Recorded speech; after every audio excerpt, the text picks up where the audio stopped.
Welcome to on record.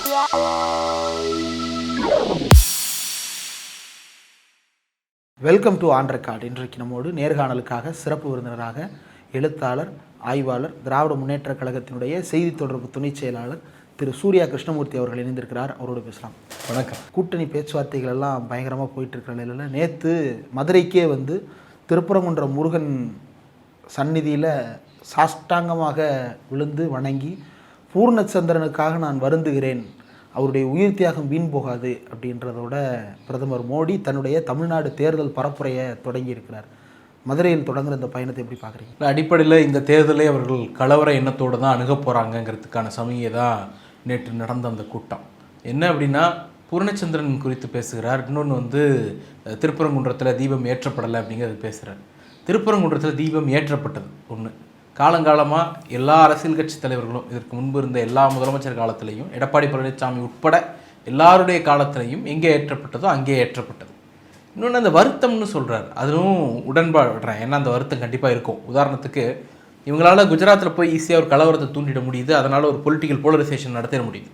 மணிப்பூரில் போய் ஒரு கலவரத்தை தூண்டிட முடியுது, அதனால் ஒரு பொலிட்டிக்கல் போலரைசேஷன் நடத்திட முடியுது. முசாபர் நகரில் கலவரம் நடக்குது, யூபியில் பிஜேபி ஆட்சிக்கு வருது. இந்த மாதிரி கலவரங்களை நடத்தி அங்கெல்லாம் அதிகாரத்தை கைப்பற்றக்கூடிய ஒரு தன்மை அந்த கட்சிக்கு இயல்புலேயே இருக்குது. இன்னொரு பக்கம் இனவாதத்தை தூண்டி, இப்போ ஒடிசாவில் போய் பூரி ஜெகநாதர் கோயில் சாவி தமிழ்நாட்டில் இருக்குது அப்படின்னு ஒரு இனவாதத்தை தூண்டுறது, அதனால் அங்கே பொலிட்டிக்கல் பவரை கேப்சர் பண்ணுறது, இதை மாதிரி அவங்க ட்ரை பண்ணுறாங்க. அதெல்லாம் அங்கே ரிசல்ட்டை கொடுக்குது, அவங்களுக்கு பலனை கொடுக்குது. அதனால் தமிழ்நாட்டில் இவங்க தலைகீழாக நின்று தண்ணி குடித்தாலும் திடீர் குபீர்னு, அதாவது உருளுதான் புரளுதாங்கிற மாதிரி திடீர் குபீர்னு தேர்தல் கால முருக பக்தரான மோடி இப்போ திருப்பரங்குன்றத்தை கையில் எடுத்திருக்கிறார். அங்கே மணிப்பூரில் அவங்களால கலவரத்தை தூண்ட முடியுது, குஜராத்தில் தூண்ட முடியுது, உத்தரப்பிரதேசத்தில் தூண்ட முடியுது. தமிழ்நாட்டில் தூண்ட முடியலங்கிற வருத்தம் இருக்க தான் செய்யும். அந்த வருத்தத்துக்கு நாம் ஒன்றும் பண்ண முடியாது. வேணால் ஃபேனை 12 வச்சுட்டு கொஞ்சம் என்ஜாய் பண்ணுங்கள் சார் அப்படின்னு வேணால் சொல்லலாம். இந்த மொத்த பிரச்சனையில் பூர்ணச்சந்திரன் மரணத்தை பற்றி எடுப்போமே. அவங்க அந்த பிணவரை வாசலில் கலவர எண்ணத்தோட ஒட்டுமொத்த சங்பரிவார் கும்பலும் கூடியிருக்கு. அன்னைக்கு போய் பேச்சுவார்த்தை நடத்துறது காவல்துறை கிடையாது. அந்த பூர்ணச்சந்திரனுடைய தாயார் அந்த கும்பலிடம் போய் மன்றாடி காலில் விழுந்து, என்னுடைய மகனுடைய இறப்பை அரசியல் ஆக்காதீங்க அப்படின்னு கெஞ்சி கேட்டாங்க. இந்த மெசேஜ் இருக்குல்ல, அதுதான் தமிழ்நாடு பாஜகவுக்கு கொடுப்பது. இந்த மெசேஜ் தான் தமிழ்நாடு என்டிஏவுக்கு கொடுப்பது. இந்த மெசேஜ் தான் தமிழ்நாடு டெல்லிக்கு கொடுப்பது. உங்களுடைய கலவர எண்ணம் தமிழ்நாட்டில் ஒரு நாளும் ஈடேறாது அப்படிங்கிறது தான். அப்போ அதனால தான் அந்த வருத்தப்படுறார். அந்த வருத்தம்ங்கிறது அந்த வருத்தம் தான். முருகர் மேலே அவருக்கு என்ன பக்தியா என்ன? முருகன் கோயில் இதுக்கு முன்னாடி எத்தனை தடவை வந்திருக்காரு? முருகனுக்கு இவங்க இதுக்கு முன்னாடி அளவு குத்தி காவடி எடுத்துகிட்டு ஆடிட்டு போனவரா என்ன? திடீர்னு அவருக்கு தேர்தல் வருது, அதனால் அவருக்கு முருக பக்தி வருது, அதை வச்சு கலவரம் பண்ணலாம்னு நினைக்கிறாரு. ஆனால் தமிழ்நாடு அதற்கு ஈல்டாகாது. ஆனால் கடந்த 2021 தேர்தலையுமே முருகன் விவகாரம் பிரதானமான பேசுபொருளாக மாற்றப்பட்டது. இப்போவும் முருகன் விவகாரம் கரெக்டாக போன தடவையும் தேர்தலுக்கு ஒரு ஆண்டு முன்பு ஒரு விவகாரத்தை தொட்டு முருகனில் ஆரம்பித்து வேல் யாத்திரையெல்லாம் நடத்தினாங்க. இப்போவும் கரெக்டாக ஒரு வருஷத்துக்கு முன்னாடி வேலையை ஆரம்பித்தாங்க. இப்போது முருகனை வைத்து தான் பிரச்சாரத்தையும் தொடங்குறாங்க. அப்போ தொடர்ந்து உத்தரப்பிரதேசத்தில் எப்படி ராமரை பிரதானப்படுத்தி அந்த அரசியல் களம் தீர்மானிக்கப்பட்டதோ அது போன்ற ஒரு சூழலை தமிழ்நாட்டில் உருவாக்க முயற்சி பண்ணுறாங்க. அதில் அவங்க வெற்றி அடைகிறாங்கல்ல. ஈல்டு கிடைக்குது கிடைக்கலன்றதை தாண்டி இந்த பேசுபொருளை சுற்றி அவங்க அரசியலை கட்டமைக்கிறாங்களே. ஒரு அரசியல் அப்படி கட்டமைக்கப்படலை. ஏன் அப்படின்னா, 21 வேலை தூக்கிட்டு யாத்திரை போனாங்க. எத்தனை தொகுதி ஜெயிச்சாங்க? முருகர்களுடைய அறுபடை வீடாக இருக்கக்கூடிய தொகுதிகளில் எடுத்துக்கங்க. பழனி திராவிட முன்னேற்ற கழகம் ஜெயிச்சது, அதே போல் திருச்செந்தூர் திராவிட முன்னேற்ற கழகம் ஜெயிச்சது, திருத்தணி திராவிட முன்னேற்ற கழகம் ஜெயிச்சது, சுவாமிமலையில் உதயசூரியன் சின்னத்தில் ஒரு இஸ்லாமியர் ஜெயிச்சார், பேராசிரியர் ஜவாஹிருல்லா அவர்கள் ஜெயிச்சார். இப்போ இதுதானே ரிசல்ட்டு. அப்போ நீங்கள் முருகன் அரசியல் எடுக்கிறீங்கன்னா அரசியலுக்காக பயன்படுத்துறீங்கிறது தமிழ்நாட்டு மக்களுக்கு நல்லா தெரியும். ஏன்னா இங்கே பக்திங்கிறது தனிச்சொத்து, அரசியல் பொது சொத்து. ஒரு பொது ஒழுக்கம் அல்லது பொதுப்படையான விஷயங்களை பார்த்து தான் மக்கள் வாக்களிப்பாங்களே தவிர பக்திங்கிற தனிப்பட்ட விவகாரத்தை அரசியலில் கலக்க மாட்டாங்க. இதுதான் தமிழ்நாட்டினுடைய அடிப்படையான விஷயம். ஏன்னா நீங்கள் யோசிச்சு பாருங்க, நீங்கள் சாமி கும்பிடுவோம் வான்னு கூப்பிட்டா போவாங்க, சாமி காப்பாற்றும்னா நம்புவாங்க.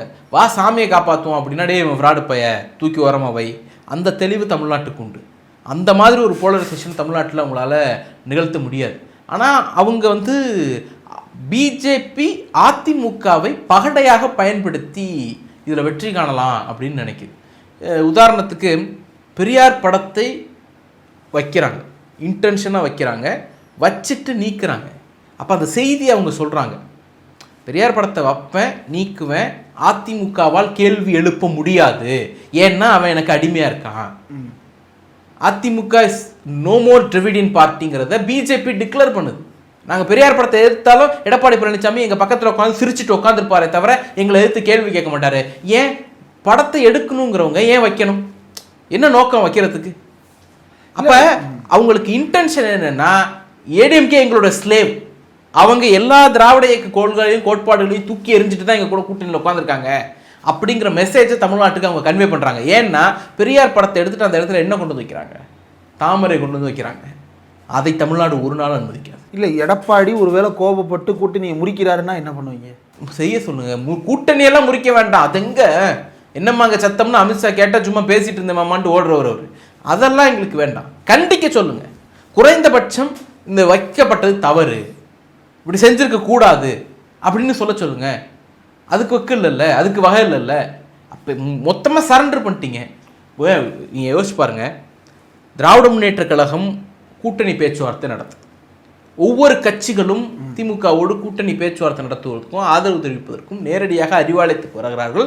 பேச்சுவார்த்தை நடக்குது, தலைவரை சந்திக்கிறாங்க, கூட்டணி ஒப்பந்தம் கையெழுத்தாகுது. 2 கட்சி கூட்டணி ஒப்பந்தத்தில் கையெழுத்து போட்டு டிக்ளேர் பண்ணிட்டு போகிறாங்க. அதிமுகவோடு கூட்டணி பேசுவதற்கு எந்த கட்சி அவருடைய கட்சி ஆஃபீஸ்க்கு போகுது?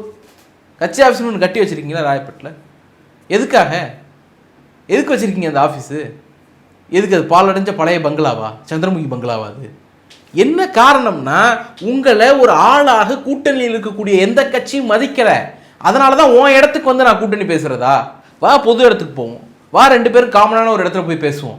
அப்போ ஜெயலலிதா ஆட்சி காலத்தில் அந்த அம்மாவுடைய வீட்டு தாழ்வாரத்துக்கு கூட இடம் கிடைக்காமல் அந்த போயஸ் கார்டன் வீதியில் கிடந்த கட்சிகள் எல்லாம் ரிவெஞ்ச் எடுக்கிறாங்க. என்ன ஏடிஎம்கே ஆஃபீஸு, அங்கெல்லாம் வந்து பேச முடியாது, நீ வா பேசுவோம். நேற்று 10 பேர் உட்காந்துருக்கிறார்கள். நடுநாயகமாக பிஜேபி உட்காந்துருக்கு, சைடில் 10ஓட 11 எடப்பாடி பழனிசாமி உட்காந்துருக்காரு. அந்த ஃபோட்டோவை பர்பஸாக ரிலீஸ் பண்ணணும்னு என்ன அவசியம்? ஏன் ரிலீஸ் பண்ணுறீங்க? ரிலீஸ் பண்ணுறீங்கன்னா அவர் எங்களுடைய அடிமைங்கிறத பிஜேபி இந்த மக்களுக்கு சொல்ல விரும்புது. எடப்பாடி பழனிசாமி நாங்கள் சொல்கிறதெல்லாம் செய்வார் அப்படிங்கிறத சொல்ல விரும்புது. அதனால தான் பெரியார் படத்தை வச்சுட்டு எடுக்கிறது. அவர் ஒன்றும் சொல்ல மாட்டார், சொல்லுங்கள் பார்ப்போம். அதுதானே மெசேஜ். அதே போல் 10 பேரோட ஒருத்தர் எடப்பாடி உட்காந்துருக்கிற ஃபோட்டோவை ரிலீஸ் பண்ணுறது பர்பஸாக என்டிஏ ஆட்சின்னு மோடி திருப்ப சொல்லுவது. செங்கல்பட்டு பக்கம் வந்து பேசினப்போ கூட அதிமுகன்னு சொல்லலை, எடப்பாடி பழனிசாமின்னு சொல்லலை, என்டிஏ ஆட்சின்னார். நேத்தி திரும்பி என்டிஏ ஆட்சிங்கிறார். இப்போ நாங்கள் என்ன சொன்னாலும் அவர் செய்வாருங்க, வேணா பார்ப்போம் அப்படின்ட்டு 2 குத்துறது. சிரிப்பார், அவ்வளோதான். எதிர்வினை ஆற்ற சொல்லுங்க. இதுதான் பிஜேபியோடைய மெசேஜ். நேற்று மோடி பல விஷயங்களை புகாராகவும் வச்சிருக்கிறாரு. டாஸ்மாகில் 4000 கோடி ஊழல் நடந்திருக்கிறது.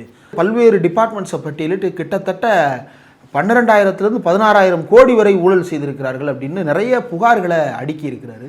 இதெல்லாம் திமுகவுக்கு இந்த தேர்தலில் ஒரு ஆன்டி இன்கம்பன்சி ஃபேக்டராக ஆக்ட் ஆகாதா? ஒன்றும் கிடையாது. இது எதுவுமே புதிய குற்றச்சாட்டு கிடையாது. இதெல்லாம் ஏற்கனவே பல முறை மோடி வந்து தமிழ்நாட்டு மக்கள் காதில் பூச்சுற்றிய அதே பழைய குற்றச்சாட்டு தான். 7.5 லட்சம் கோடி சிஏஜி ஊழல் அம்பலப்படுத்தப்படுது. மோடியினுடைய ஆட்சியில் நடந்த ஊழல். அந்த ஊழல் நடந்தது குறித்து அம்பலப்படுத்தியவர்களை டிரான்ஸ்ஃபர் பண்ணிவிட்டு மொத்த ஃபைலையும் தூக்கி மூடி வச்சுட்டு போன மோடிக்கு ஊழல் பற்றி பேசுவதற்கு அடிப்படை தகுதின்னு ஒன்று கிடையாது. அந்த மோடி பேசும்போது லெஃப்ட்லேயும் ரைட்லேயும் கைதட்டிட்டு இருந்தவர்களை பார்க்கணும். டிடிவி தினகரன் சிபிஐ கேஸ், அந்த கேஸ் தான் நீ கூட்டணிக்குள்ளே அவர் கொண்டு வந்து உட்கார வச்சிருக்கு. அப்படியே பக்கத்தில் பார்த்தோம்னா அன்புமணி சிபிஐ கேஸு, அந்த கேஸ் தான் இன்றைக்கி தூக்கி கொண்டு வந்து அவரை கூட்டணிக்குள்ளே உட்கார வச்சிருக்கு. அப்படியே பக்கத்தில் பார்த்தோம்னா எடப்பாடி பழனிசாமி சம்மந்தி வீட்டில் ஒத்த ரைடு. நாடாளுமன்ற தேர்தலில் உங்களை வீழ்த்துறது தான் என் வேலைன்னு சொல்லிட்டு நாடகம் ஆடிட்டு வந்த பழனிசாமி ஒரே ரைடு கட்சி ஆஃபீஸை பார்க்க போகிறேன்னு சொல்லிட்டு கட்சியை கொண்டு போய் அமித்ஷா வீட்டில் வந்து அடவு வச்சுட்டு வந்தார்.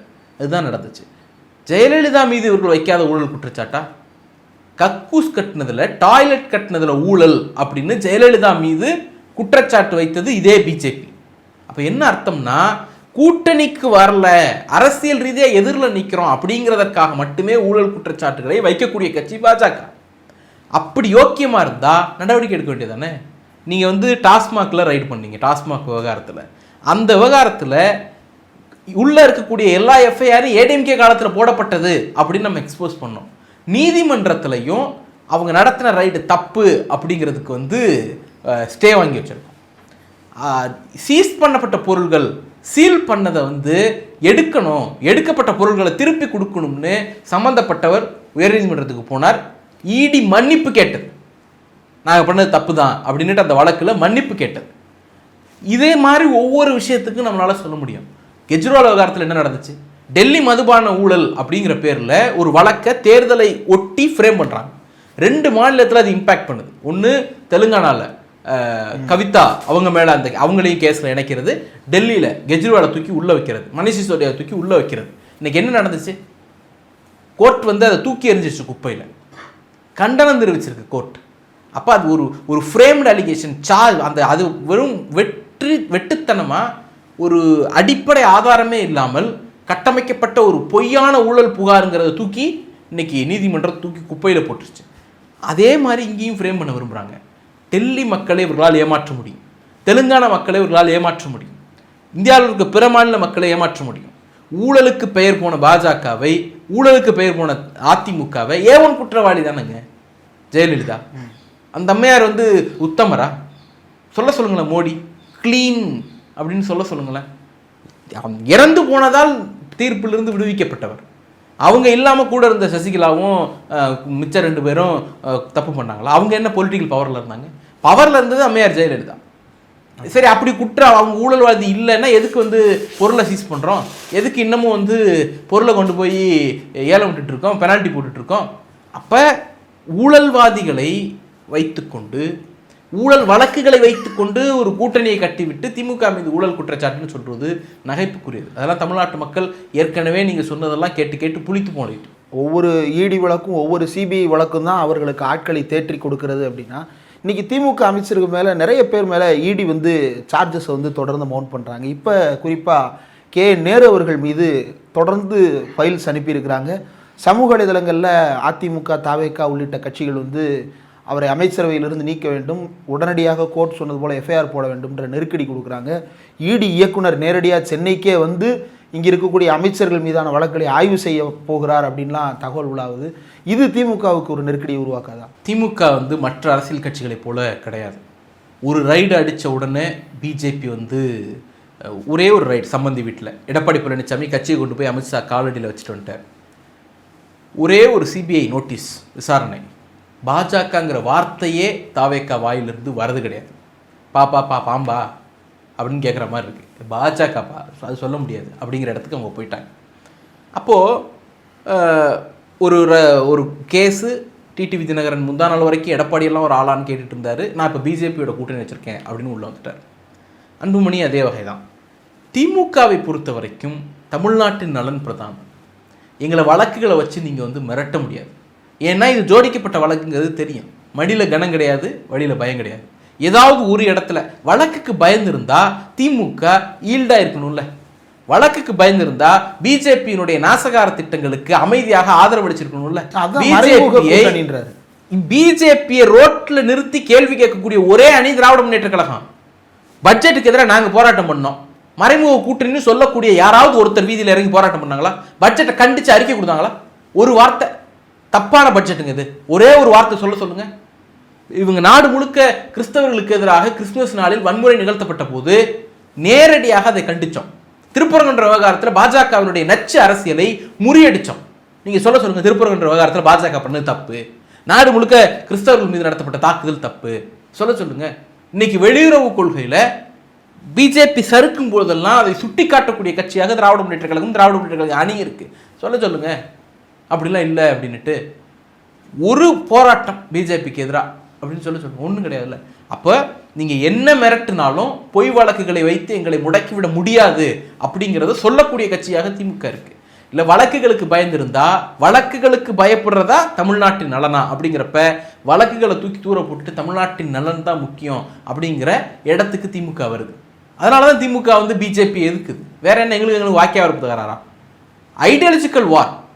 தமிழ்நாடா டெல்லியான்னு கேட்கும்பொழுது நாங்கள் தமிழ்நாட்டு பக்கம் நிற்கிறோம், டெல்லியின் குரலாக பிஜேபி நிற்குது. சமூக நீதியா இல்லை சமூக அநீதியான்னு கேட்கும்போது நாங்கள் சமூக நீதியின் பக்கம் நிற்கிறோம், சமூக அநீதியின் பக்கம் பிஜேபி நிற்குது. மக்களை ஒன்றுபடுத்தணும், அன்பின் வழி ஆட்சி நடத்தணும், இன்க்ளூசிவாக போகணும் அப்படின்னு நாம் நினைக்கிறோம்.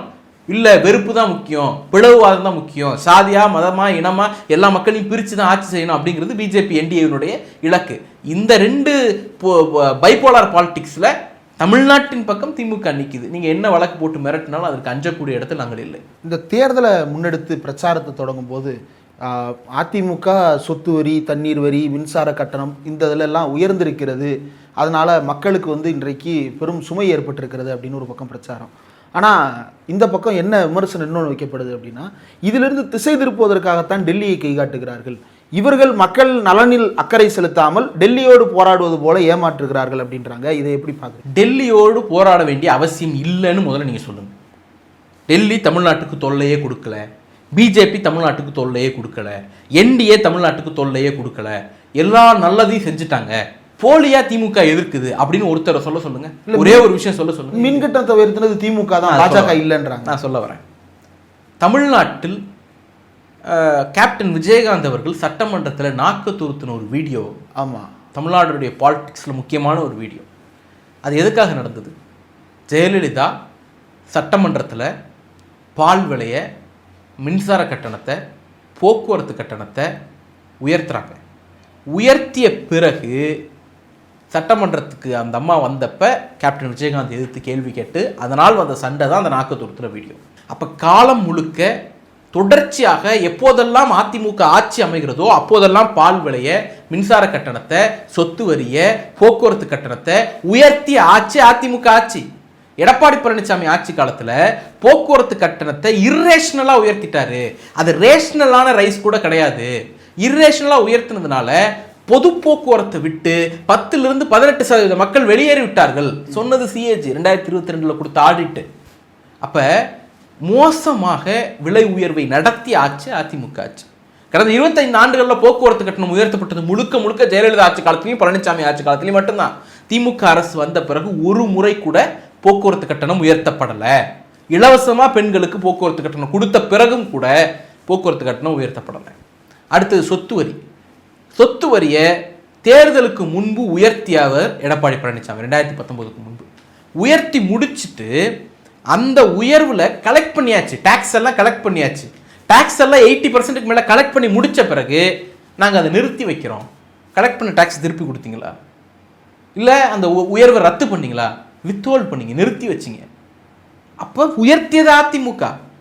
நகர்ப்புற வரி சீர்திருத்தத்தில் அந்த கமிட்டியில் போய் உட்காந்து கையெழுத்து போட்டு வந்தது அதிமுக.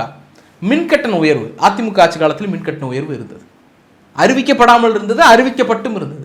இன்னைக்கு ஒவ்வொரு ஆண்டு அதை சீர்திருத்தியே ஆகணும்னு நீங்கள் ட்ரைபார்ட்டி அக்ரிமெண்ட் கடைசியாக போய் எல்லா மாநிலமும் சேர்ந்த பிறகு கடைசி மாநிலமாக ஜெயலலிதா இறந்த பிறகு போய் கையெழுத்து போட்டு வந்தீங்கல்ல, உதய மின் திட்டம். அந்த மின் திட்டம் கொடுக்கக்கூடிய தொல்லையினால் வர விளைவு. சரி, நாங்கள் உயர்த்திலே, நீங்கள் வந்த உடனே கையெழுத்து போட்டு வந்த பிறகு கோவிட் வந்துருச்சு. கோவிட்னால அந்த கண்டிஷனை பிஜேபி இம்ப்ளிமெண்ட் பண்ணலை, இன்னைக்கு இம்ப்ளிமெண்ட் பண்ணுறாங்க. அடுத்து வருவோம், பால் கட்டணம். பால் விலையை கடைசியாக போகிறப்ப கூட உயர்த்திட்டு போனார் எடப்பாடி பழனிசாமி. அந்த பால் விலையை குறைத்தது திராவிட முன்னேற்ற கழக அரசு, 3 ரூபா லிட்டருக்கு குறைச்சோம். அப்போ இப்போ மற்ற ப்ராடக்ட் ஏறி இருக்கு, அது புது வேரியண்ட்டு, புது ரெசிபி, புது வேரியண்ட் ஒன்று வருதுன்னா அது புதிய விலை தான் நிர்ணயிக்கப்படும். ஏற்கனவே பயன்பாட்டில் இருந்த பாலினுடைய விலை 3 ரூபா குறைச்சிருக்கோம். கொள்முதல் விலையை அதிகப்படுத்தியிருக்கோம். கொள்முதல் விலையை அதிகப்படுத்தி நுகர்வு விலையை குறைச்சி கேப்பு, அதனால் ஏற்படக்கூடிய இழப்பை ஆவின் நிறுவனமே ஏற்றுக்கொள்ளக்கூடிய அளவிற்கான ஃபார்முலாவை திராவிட முன்னேற்ற கழக அரசு உருவாக்கி கொடுத்துருக்கு. அப்போ அதிமுக ஆட்சி காலத்தில் போக்குவரத்து கட்டணம் உயர்த்தப்பட்டது, பால் விலை உயர்த்தப்பட்டது, மின்சார கட்டணம் உயர்த்தப்பட்டது, சொத்து வரி உயர்த்தப்பட்டது. இன்னைக்கு பால் விலை உயர்த்தப்படலை, சொத்து வரி அதிமுகவால் அவங்க பண்ண பிரச்சனையால் உயர்த்தப்படுது, மின்சார கட்டணம் அவங்க பண்ண அக்ரிமெண்ட்டால் உயர்த்தப்படுது, போக்குவரத்து கட்டணம் உயர்த்தப்படலை. இதுதான் அடிப்படை. அப்போ என்னன்னா, விலையெல்லாம் உயர்த்தியும் மக்களுக்கு எந்த பெனிஃபிட்டையும் கொடுக்காத ஆட்சி அதிமுக. இன்னைக்கு ஒரு பக்கம் அவங்களுடைய தவறுகளால் சொத்து வரியும் மின்சார கட்டணம் மட்டும் உயர்த்தப்பட்டாலும் கூட ஒவ்வொரு மாதமும் மகளிருக்கு 1000 ரூபா உரிமை தொகை, புதுமை பெண் திட்டம், தமிழ் புதல்வன் திட்டம், 20 லட்சம் மாணவர்களுக்கு லேப்டாப், இப்படி பட்டியல் போட்டுகிட்டே போகலாம். 20 லட்சம் குழந்தைகளுக்கு காலை உணவு திட்டம், டைரக்ட் கேஷ் பெனிஃபிட் மட்டும் இந்த 5 ஆண்டுகளில் ஏறக்குறைய ஒரு 15,000 ரூபா கிட்ட. நீங்கள் வந்து இந்த ஆண்டு தொடங்கப்பட்ட பிறகு மட்டுமே 9,000 ரூபா, இந்த 2 மாதத்தில் மட்டும் 9,000 ரூபா, ஆரம்பத்தில் கோவிடுக்கு ஒரு 4,000 ரூபா, இப்படியெல்லாம் கணக்கு பார்த்தோம்னா 15,000 ரூபாய்க்கு மேலே டைரக்ட் கேஷ் டிரான்ஸ்ஃபர் மட்டுமே நடந்திருக்கு. இவ்வளவு மகத்தான ஆட்சி கொடுத்துட்ருக்குறோம். இந்த தேர்தலில் திமுக கூட்டணி பலமாக இருக்கிறது அப்படின்றதோடு ஆரம்பித்தது. ஆனால் நிறைய சலசலப்புகள், புதிய வரவுகள் வந்து கட்சிக்கு உள்ளுக்குள்ளேயே வந்து சில அதிருப்திகளை உருவாக்கும். மாற்றுக் கட்சியினர் வந்து இணைகிறாங்க, அப்போது திமுகவினுடைய சீனியர்ஸ் அதிருப்தி ஆவாங்க. கூட்டணியில் புதிய கட்சிகள் இணையுது, ஏற்கனவே இருக்கிறவங்க அதிக இடங்கள் கேட்கும்போது புதிய கட்சிகள் இன்னும் நெருக்கடியாக மாறாதா? அதிமுகவை நோக்கி யாராயினும் தலைவர்கள் கடந்த காலத்தில் போயிருப்பாங்க. எடப்பாடி பழனிசாமி நோக்கி யாரும் போக மாட்டாங்க, ஏன்னா அவரே தலைவர் இல்லைங்கிறது அவருக்கே தெரியும். ஜெயலலிதா இருந்தப்போ போனப்பெல்லாம் வந்து ஏற்கனவே இருக்கக்கூடிய அதிமுக தொண்டர்கள் பாவம் இல்லையா, அந்த கேள்வியை யாரும் கேட்கல. பிஜேபியை நோக்கி இந்தியா முழுக்க பிற கட்சிகளிலிருந்து தலைவர்கள் போகிறப்போ ஏற்கனவே இருந்த பிஜேபி தலைவர்கள் பாவம் இல்லையா, அந்த கேள்வியை கேட்கல. அதிமுகலேருந்து நயினார் நாகேந்திரன் பிஜேபி தலைவராக இருக்கும் பொழுது காலங்காலமாக உழைச்ச நயினார் பொன் ராதாகிருஷ்ணனும் வானதி சீனிவாசனும் தமிழிசை சவுந்தரராஜனும் என்ன ஆனாங்க, அந்த கேள்வியை கேட்கல. திடீர்னு ஒருத்தர் வானத்திலேருந்து குதிச்சவர் மாதிரி கொண்டு வந்து ஐபிஎஸ் அப்படிங்கிற தகுதியோட அண்ணாமலையை தலைவராக்கினப்போ காலங்காலமாக உழைத்தவர்கள் என்ன ஆனாங்க அப்படிங்கிற கேள்வியை யாரும் கேட்கல.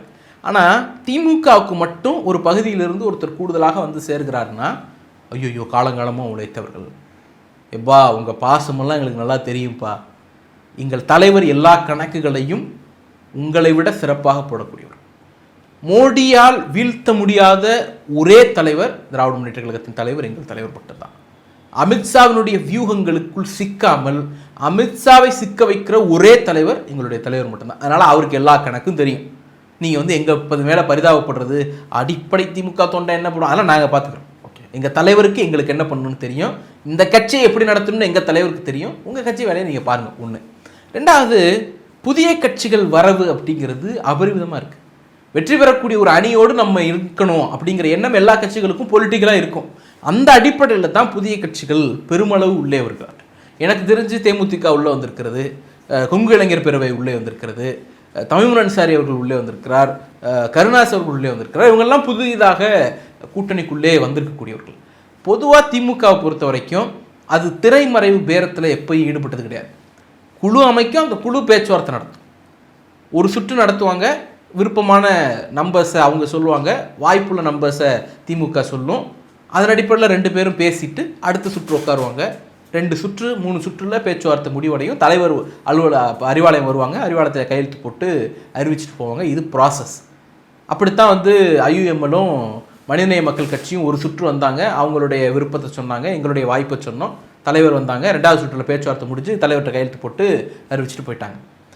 காங்கிரஸ் போன முறையும் இதே மாதிரி பண்ணாங்க. உதாரணத்துக்கு காங்கிரஸினுடைய அன்றைய தலைவர் KS அழகிரி பிரஸ்ல அழுகக்கூட செஞ்சார். சீட் கூடுதலாக கொடுக்கலன்னா நாங்கள் 3வது அணி அமைக்க கூட தயங்க மாட்டோம் அப்படின்னு சொன்னாங்க.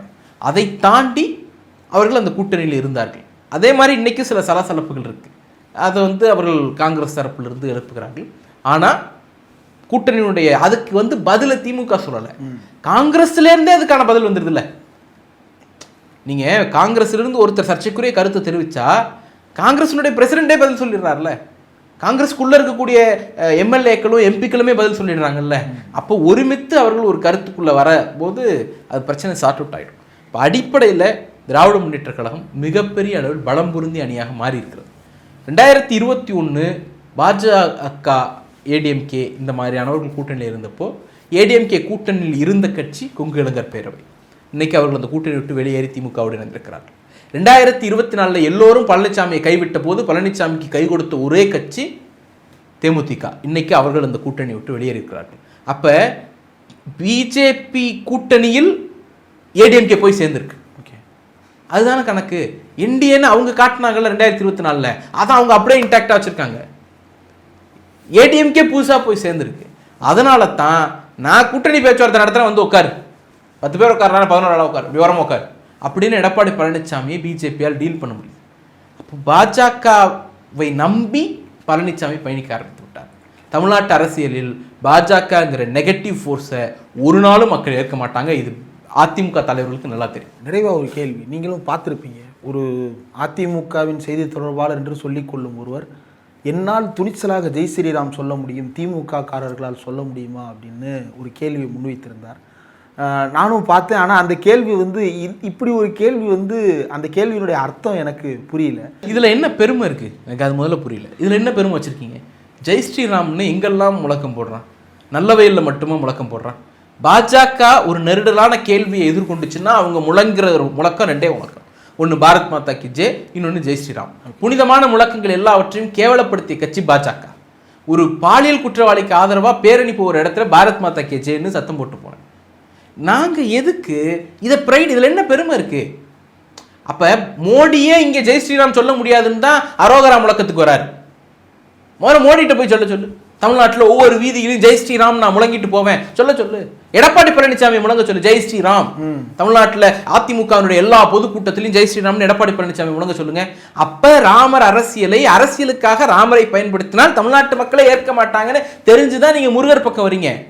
ராமரையே அரசியலுக்கு பயன்படுத்தினா கோச்சுக்கக்கூடிய மக்கள், வீட்டுக்கு வீடு குலதெய்வமா இருக்கக்கூடிய முருகரை நீ அரசியலுக்கு பயன்படுத்தினா சும்மா விடுவாங்கன்னு நினைக்கிறியா? அப்ப மெல்ல மெல்ல RSS நேரடி பரிவாரங்களில் ஒன்றாக அதிமுக மாறிக்கொண்டிருக்கிறது. அதுதான் அந்த முழக்கம். ஏன்னா ராமராஜ்யம் அமைப்போம்னு காந்தி சொன்னார். அந்த ராமராஜ்யம் வேற, இவங்க சொல்லக்கூடிய இந்த வன்முறை ராஜ்யம் கிடையாது, அது வேற. அந்த ராமராஜ்யத்தையே ஏற்றுக்கொள்ளாத இயக்கம் திராவிட இயக்கம். 1970களுடைய மத்தியில் காங்கிரஸ் தரப்பிலிருந்து நாங்கள் ராமராஜ்யம் அமைப்போம்னு ஒரு புகழ்பெற்ற வாசகம் சொல்லப்பட்ட போது திராவிட முன்னேற்ற கழகத்தினுடைய MP AVP ஆசி தம்பி அவர்கள் நாடாளுமன்றத்தில் ஒரு கேள்வி கேட்டார். என்ன கேட்டார்னா, ராமராஜ்யம் அமைச்சுக்குங்க, அதெல்லாம் பிரச்சனை இல்லை, அந்த ராமராஜ்யத்தில் எங்களுடைய இடம் என்ன? சம்பூக வம்சத்தில் பிறந்த எங்களுடைய இடம் என்ன? சம்பூகனை கொன்னுட்டு தானே நீ ராமராஜ்யத்தை கட்டமைக்க முடியும். அந்த கேள்வியை எழுப்பிய இயக்கம் திராவிட முன்னேற்ற கழகம். ராமராஜ்யம்ங்கிறது உட்டோப்பிய கனவுன்னு பார்லிமெண்ட்லேயே பேசின கட்சி திமுக.